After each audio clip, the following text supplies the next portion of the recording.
Tell us about Shane Morris. What have you seen from him on film? And what kind of quarterback is he? I mean, he's a talented guy. You know, I think their offense looks very good to me. You know, he can make the throws, and I think he's got really good ability. I think offensively they have a darn good offensive football team. But anything about him? Is he like a dual threat, or is he more of a pocket passer, or what's his style? I think, you know, he's a thrower. Okay. He's a thrower, but I mean, he has the capability to run the football for sure. You know, yeah. Do you have a clearer picture of the injury outlook today? Nah, I won't know till Thursday. I mean, it's Tuesday right now. We're still weeding through everybody and everything right now. You know, Thursday I'll know definitively kind of where we're at, I would think. I hope. I'm not in charge of that. I mean, it's kind of up to the doctors and everybody. If you were to go without Aaron Montero, who's the next guy to step up at left tackle? We'd probably play, you know, either Sam Schmall at tackle, Marcel at right tackle, Chris and John at guards. Your other option is to go leave John and Sam at guards, put Chris at one tackle, move Marcel to left tackle. Those are your two options right now. Mm-hmm. You wouldn't consider Lindstrom putting Alec Lindstrom in that center and then moving I know he's a natural. I'd rather not do that right now. Would we consider it? That'd probably be the next move. Mm-hmm. I'm not ready to commit to that just yet. Even though we love Alec, I don't think that's the immediate move. But shoot, that could happen. That could happen, and it could happen quickly. So that's probably the next one. That's probably the third. You know, the third deal in that. How have Isaiah McDuffie and Davon Jones responded to getting? Good. Davon's working at Will, and Isaiah's working at Sam. You know, I want to see the practice film today. I mean, obviously this is the first day that Davon's been at Will, so I want to take a look at that. Isaiah's been steadily improving right along. He's a really talented guy, and I would suspect that we'll see him more and more snaps. I would suspect we'd see Davon as well. We're paper thin, and we've got to try to develop the depth there. Of course, with that always comes a few issues. You know, as you start to get to these guys that really haven't played a lot of football, you know, there's no substitute for game experience, and sometimes what happens is they're, you know, they might not be in the right gap, and so we've got to kind of redevelop that depth a little bit. But we're certainly, I would say, as thin as we are as O-line, we might even be more thin at linebacker right now. Is Anthony looking better and healthier from where he was on Saturday? Because I know you took him out in the fourth quarter. Anthony Brown? Yes, Anthony Brown. Yeah. You know, I think, you know, he's in the process right now. He practiced today, and we'll just have to keep evaluating it. Yeah. Was that kind of precautionary, mostly taking him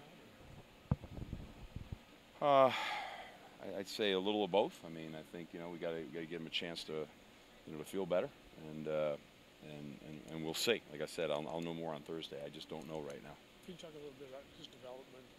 He's had 4 pretty good games. He has. You know, he's done a really good job as a young guy. He showed a lot of poise.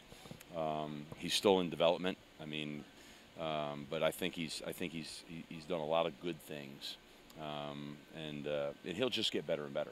You know, I mean, the sky's the limit there, and but like any first-year quarterback, there's a lot of firsts that happen, and he knows it. Little things that, you know, he's going to see him like, wow, I wish I could get that back again. I wish I could do that again. But managing big-time game atmosphere, big-time game environment, crowd noise, stadium, everything, I mean, that was a first for him, right? And he handled that pretty well.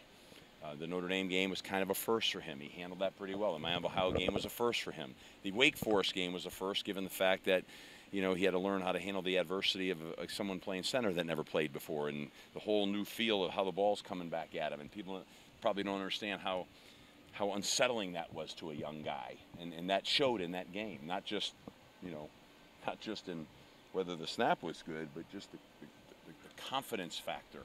So these are all things that are going to be like an annuity for this guy. I mean, the apex of our offense, the center, the quarterback, and at a lot of times the tailback right now are guys that haven't played before. And and you can all see the promise and future in all of them, but there's a lot of firsts that are happening, and that will probably continue.